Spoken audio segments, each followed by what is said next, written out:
Becoming mentally strong is one of those phrases people say casually. We imagine mental strength as grit, resilience, toughness, the ability to endure pain, hardship, stress, loneliness, loss. But most people try to build mental strength by ignoring discomfort. That's like trying to build muscle by avoiding resistance. Real mental strength, the kind that lasts, isn't built by avoiding pain. It's built by understanding the mechanics of the mind. This is where Buddhist thought becomes not just inspiring, but transformational. Because Buddhism doesn't offer slogans, it offers a precise map of how the human mind works, how suffering arises, and how clarity develops. If you apply these teachings diligently, not superficially, you will change how your mind reacts from the inside out. Today, we are going to explore what mental strength really means, why most approaches fail, the Buddhist psychological model, real stories that illustrate these principles, and practical steps you can use immediately in life. Let's begin with a story, an old Buddhist story that captures the essence of inner strength. There was once a student who came to the Buddha, Gautama Buddha, in deep distress. The student said, "Teacher, I am constantly upset. My thoughts overwhelm me. I cannot control my emotions. I feel weak. How do I become strong?" The Buddha did not give a motivational speech. He simply reached for a handful of mustard seeds. "Bring me a mustard seed," he said, "from a house where no one has ever suffered." The student went from house to house, wealthy homes, poor homes, young families, old families.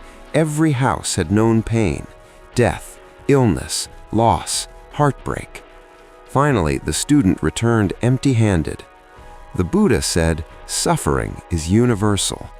And then the real lesson: those who understand the truth of suffering are liberated from suffering. This story doesn't sugarcoat hardship. It doesn't promise destiny or destiny's favor. It reveals something deeper. Mental strength doesn't mean avoiding suffering. It means mastering your relationship to it. And notice how honest that is. Pain is inevitable. Strength is optional. But strength is learned, not given. Now, let's break down the map of the mind according to Buddhist thought. Buddhism sees the mind not as a static entity, but as a flow, a stream of sensations, thoughts, emotions, impulses. Some are pleasant, some are unpleasant, some are neutral. But the mind tends to react rather than observe. This reactive tendency is the root of suffering. You are not upset because a thought appeared. You are upset because you grip the thought. You are not afraid because a sensation arises. You are afraid because you identify with it. This distinction between the appearance of a mental event and your reaction to it is the foundation of mental strength. Buddhism teaches that the mind is like water. When you throw a stone, it ripples. If you keep throwing stones, the surface never calms. But if you stop throwing stones, it settles on its own. Distraction, craving, aversion, these are the stones. You don't force the water to calm, you stop throwing rocks. The same is true of the mind. Now, let's talk about 3 core principles of Buddhist thought that are essential for building mental strength. Mindfulness, non-attachment, understanding impermanence. Understanding these will help you not just cope, but stand firm in the face of life's storms. First, mindfulness. In Buddhism, mindfulness is not relaxation. It is presence. It is awareness of what is happening moment by moment without judgment. When you are mindful, you see thoughts as thoughts. You see emotions as passing sensations. You see reactions before you become them. In modern psychology, this is called metacognition, the ability to observe your own mind. Buddhism developed this thousands of years before psychology even described it.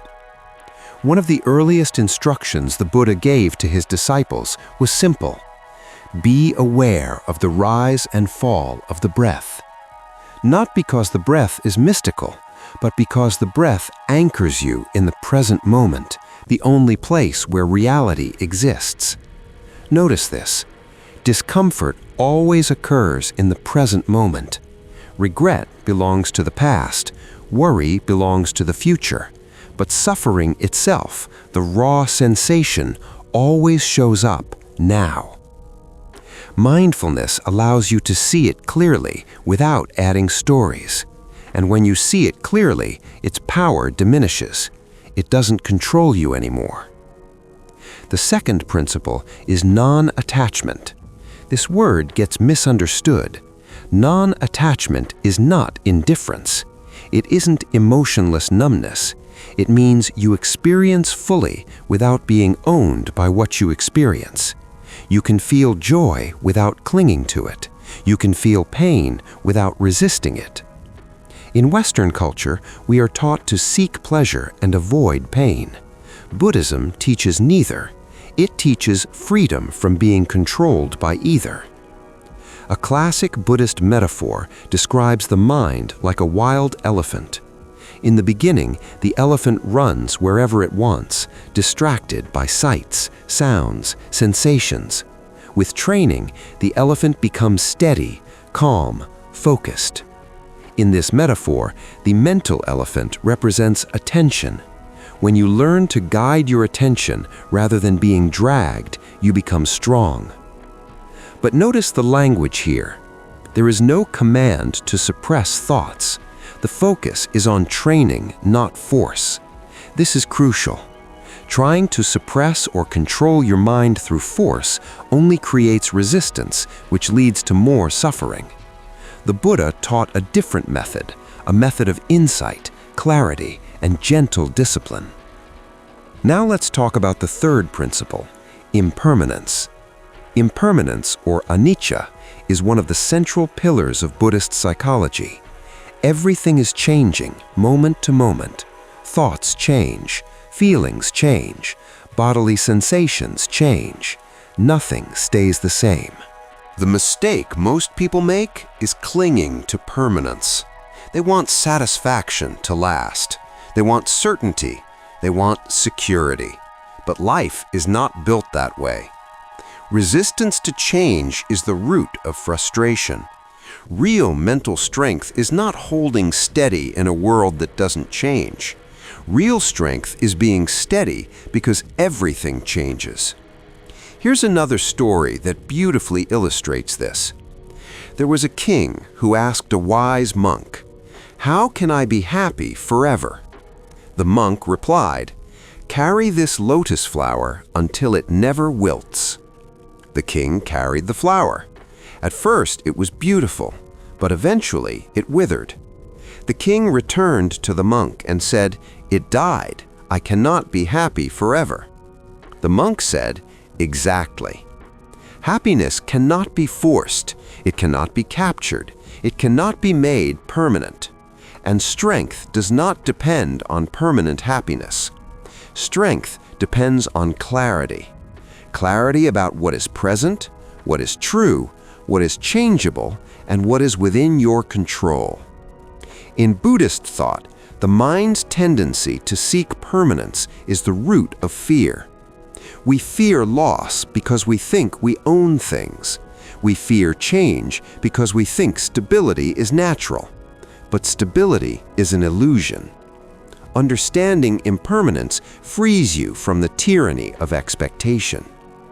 Now, let's integrate these ideas into practical steps you can begin applying immediately.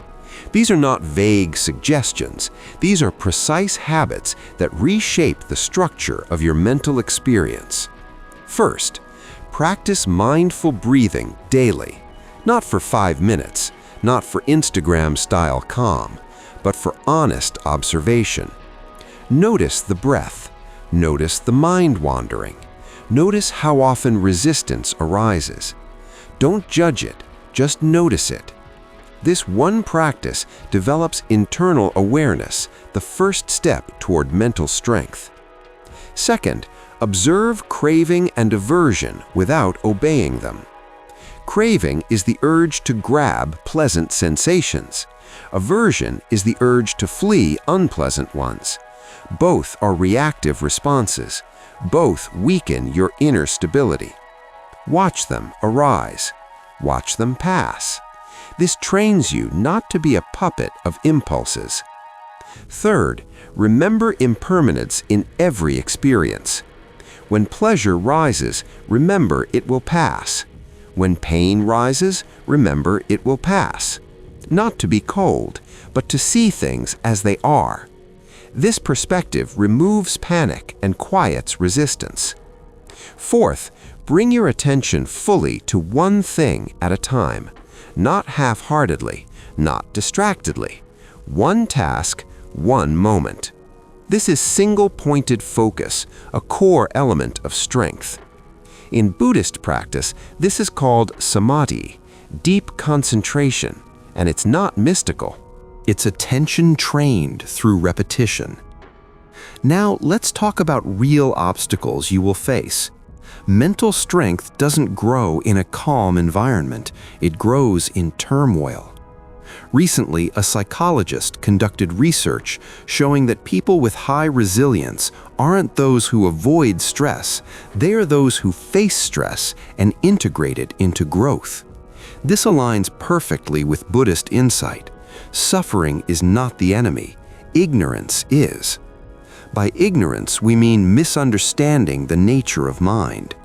You are not your thoughts. You are the observer of them.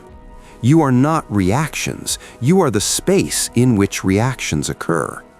This shift from identification to observation is the moment real strength begins. Now here's another story, this one from the life of the Buddha himself. Before awakening, Siddhartha Gautama sat beneath the Bodhi tree and resolved not to arise until he understood the nature of suffering. During this time, every fear, desire, and memory surged in his mind. Pain, temptation, doubt. Instead of resisting, he observed, not because he was strong, but because he had trained his mind. This is the difference. Strength is not absence of conflict. Strength is the capacity to remain present with conflict without being overwhelmed by it. And this is what Buddhist practice cultivates over time. At first, the mind may resist. It will pull away. It will argue. This is normal. The practice is not about perfection. It's about consistency. Gradually, the mind becomes less reactive, not because it is numb, but because it is clear. Clarity is the foundation of mental strength. When the mind sees clearly, it sees suffering for what it is, a passing phenomenon, not a personal injustice, not a divine punishment, not a permanent state, just a mental event. And when suffering is seen clearly, it loses grip.